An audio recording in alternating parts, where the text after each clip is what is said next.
Hai, jumpa lagi dengan saya Dr. Rudi Agus Rianto. Hari ini kita akan mulai video serial, terutama tentang tata laksana gizi buruk. Saya akan menjelaskan satu persatu tentang gizi buruk. Hari ini kita mulai dengan bagaimana mendiagnosa dan bagaimana mengenali anak gizi buruk yang harus rawat inap ataupun rawat jalan. Sebelum seseorang anak menderita stunting, sebelumnya pasti dia akan mengalami gizi buruk. Sehingga kita perlu untuk memahami apa itu dan bagaimana cara mendiagnosa gizi buruk. Diagnosa gizi buruk itu bisa didapat lewat 3 jalur. Yang pertama adalah jalur antropometri berat badan menurut panjang badan untuk anak di bawah 2 tahun dan berat badan menurut tinggi badan untuk anak di atas 2 tahun di bawah standar -3 standar deviasi. Jadi berat badan menurut panjang badan atau berat badan menurut tinggi badan di bawah -3 standar deviasi, seorang balita sudah dikatakan sebagai balita yang menderita gizi buruk. Pintu yang kedua adalah melalui standar antropometri lingkar lengan atas atau kita kenal sebagai lila. Balita yang lilanya kurang dari 11,5 cm dengan pengukuran yang benar sudah dikatakan sebagai balita gizi buruk. Nah, yang ketiga, kita jangan lupa ada jalur yang ketiga yaitu melalui jalur gejala klinis. Apabila kita menemukan gejala klinis anak gizi buruk, baik itu gejala marasmus, gejala kwashiorkor maupun marasmi kwashiorkor, seorang balita juga sudah boleh dikatakan sebagai penderita atau balita gizi buruk. Jadi salah satu saja dari 3 jalur tadi, berat badan menurut panjang badan atau berat badan menurut tinggi badan di bawah -3 standar deviasi, lila di bawah 11,5 cm atau ada tanda gejala balita gizi buruk marasmi kwashiorkor atau marasmi kwashiorkor, itu sudah bisa dikatakan atau didiagnosa sebagai balita gizi buruk. Jadi kita tidak perlu menunggu 3 gejala itu ada. Satu saja sudah cukup untuk mendiagnosa. Gejala klinis kwashiorkor itu ditandai oleh 3 hal. Yang pertama adalah rambut kemerahan, mudah rontok, mudah dicabut. Yang kedua, adanya udem atau pembengkakan. Dan yang ketiga, adanya kelainan kulit crazy pigment dermatosis. Udem pada kwashiorkor memiliki 3 gejala khas. Yang pertama munculnya dari punggung kaki. Kemudian sifatnya adalah bilateral. Dan yang ketiga adalah dia kalau ditekan lambat kembali atau disebut sebagai piting udem.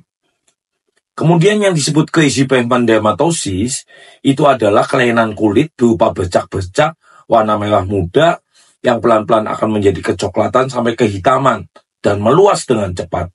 Makanya disebut crazy pigment dermatosis. Gejala klinis untuk tipe gizi buruk marasmus atau tanpa udem ada 3 juga. Yang pertama wajahnya lebih dewasa dari usianya, jadi mirip seperti orang dewasa. Yang kedua, sela iganya kelihatan. Kita sebut sebagai iga gambang atau piano sign. Dan yang terakhir, yang ketiga, adanya baggy pants. Lipatan kulit yang bisa kita lihat di pantat atau paha belakang pada anak gizi buruk marasmus. 3 hal itu adalah gejala klinis untuk tipe marasmus. Dan yang terakhir, tipe campuran, yaitu marasmi kwashiorkor. Ya, di mana anak gizi buruk mempunyai ciri-ciri ada mirip kwashiorkor dan mirip marasmus. Jadi itu adalah gejala klinis yang bisa kita kenali sekaligus untuk bisa mendiagnosa anak gizi buruk. Nah, sekarang bagaimana menentukan apakah semua gizi buruk itu harus dirawat inap? Ternyata tidak.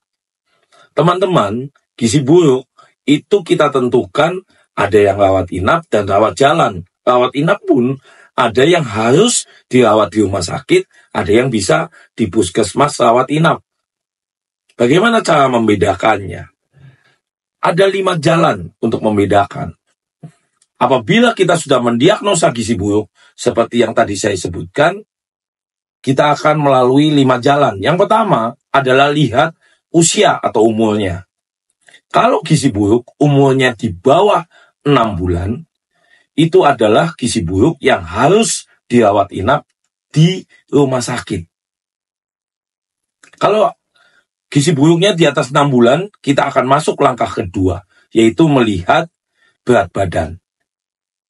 Apabila gizi buruk, berat badannya kurang dari 4 kilo, walaupun usianya sudah di atas 6 bulan, gizi buruk tersebut harus dirawat inap juga di rumah sakit. Jadi ada 2 yang harus di rumah sakit. Gizi buruk di bawah 6 bulan, atau gizi buruk di atas 6 bulan tapi berat badannya kurang dari 4 kilo. Kemudian langkah yang ketiga, apabila berat badannya di atas 4 kilo, kita masuk langkah yang ketiga, yaitu menentukan ada tidaknya udem dan berapa derajat udemnya. Derajat udem itu ada 3, teman-teman. Yang pertama derajat 1, udemnya hanya di punggung kaki. Derajat 2, udemnya sampai ke tungkai bawah dan lengan bagian bawah. Dan derajat 3 adalah udem anasarka atau udem seluruh tubuh. Nah, apabila kita menemukan gizi buruk, langkah ketiga setelah menentukan umur, berat badan, kita lihat udemnya. Apabila terdapat udem derajat 3 atau udem seluruh tubuh, berarti balita gizi buruk itu harus rawat inap. Tapi kali ini tidak harus di rumah sakit. Boleh dirawat di puskesmas rawat inap. Tapi kalau udemnya derajat 2, derajat 1, tambah udem, usianya di atas 6 bulan, berat badannya di atas 4 kilo, masih boleh rawat jalan sampai langkah ketiga ini. Kemudian kita masuk langkah keempat, yaitu komplikasi medis. Komplikasi medis di sini berbeda dengan penyakit penyerta. Yang dimaksud komplikasi medis pada anak gizi buruk, itu salah satunya adalah yang pertama pneumonia berat, yang kedua adalah anemia berat, yang ketiga adalah dehidrasi berat, yang keempat adalah demam tinggi di atas 39, yang kelima adalah anoreksia atau tidak adanya keinginan untuk makan. Itu salah satu contoh-contoh dari komplikasi medis. Apabila ada salah satu dari komplikasi medis tersebut, yang screeningnya kita lakukan melalui program NTBS-MTBM, kita akan membawa balita tersebut untuk rawat inap. Dan kali ini juga boleh di puskesmas rawat inap. Nah, apabila komplikasi medis tidak ada, kita masuk langkah yang kelima. Kalau biasanya kita menanyakan nafsu makan, kita menanyakan ke keluarga, Bu, anaknya bisa makan atau tidak? Kemudian ibunya menjawab tidak bisa, kita langsung menentukan ini tidak bisa makan. Pada tata laksana gizi buruk, kita tidak bisa seperti itu. Kita harus membuktikan, yaitu dengan menggunakan tes nafsu makan. Bagaimana cara melakukan tes nafsu makan? Tes nafsu makan, kita fokuskan menggunakan formula 100. Walaupun kita bisa menggunakan EUTF. Tapi karena barangnya belum ada, kita menggunakan formula 100. Formula 100 adalah formula yang khusus digunakan untuk balita gizi buruk, terutama kalau rawat inap di fase rehabilitasi. Dosis minimal formula 100 adalah 150 ml per kilogram berat badan per hari, atau 150 kilokalori per kilogram berat badan per hari. Nah, yang dipakai untuk tes nafsu makan adalah 1/6 dari dosis harian. Jadi caranya semisal berat badannya 5 kilo, berarti 150 dikali 5 dibagi 6. Itu kita dapat satu porsi untuk melakukan tes nafsu makan. Tes nafsu makan dilakukan paling cepat 2 jam setelah seorang balita makan. Jadi ditanyain dulu makan jam berapa. Paling cepatnya 2 jam, supaya tidak mengganggu hasil tes nafsu makan. Kemudian tes nafsu makan itu bukan lomba, sehingga harus diedukasi ibunya, di-inform consent. Bu, ini adalah tes untuk melihat kemampuan makan anak.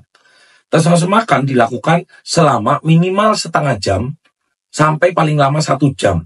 Jadi bukan buru-buru. Langkah-langkahnya, ibu di-inform consent, kemudian ibu cuci tangan, anak juga cuci tangan, dikatakan harus cuci wajah, untuk memastikan kebersihan di daerah wajah. Setelah itu anak pelan-pelan diberikan formula 100, setengah jam sampai 1 jam. Bagaimana cara menentukan seorang anak bisa atau tidak dikatakan nafsu makan baik atau tidak? Apabila seorang anak mampu menghabiskan 80% dari dosis formula 100 yang kita sediakan tadi, 1/6 dari dosis harian, 80%-nya minimal berhasil dihabiskan, dikatakan tes nafsu makan anak baik. Sedangkan apabila tes nafsu makan di mana anak tidak bisa menghabiskan 80% dari dosis yang kita berikan, berarti tes nafsu makannya jelek. Itulah anoreksia. Apabila tes nafsu makannya jelek, anak harus dirawat inap.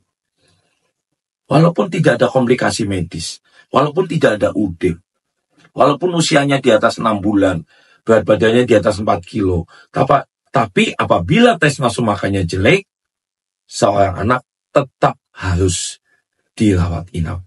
Dalam hal ini adalah balita gizi buruk, dan itu boleh dirawat di puskesmas rawat inap.